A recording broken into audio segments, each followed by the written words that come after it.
என் name Mohammed Asman. நான் வந்து computer science engineering BE Danish Ahmed college of engineering முடிச்சிருக்கேன்.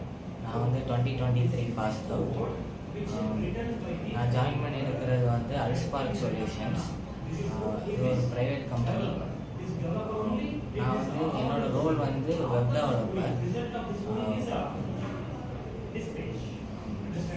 QSpiderல வந்து எனக்கு வந்து இந்த இன்குபேஷனில் தான் ஜாயின் பண்ணேன். ரொம்ப நல்ல ஒரு எக்ஸ்பீரியன்ஸ் வந்து ஈச் அண்ட் எவ்ரி ஸ்டாஃப் வந்து ஃப்ரெண்ட்லியாக ரொம்ப real time experience examples use பண்ணி கிளாஸ் எடுத்தாங்க. ரொம்பவே நல்லா புரிஞ்சுது. கான்செப்ட்ஸ்லாம் ரொம்ப அண்டர்ஸ்டாண்டபுளாக இருந்துச்சு.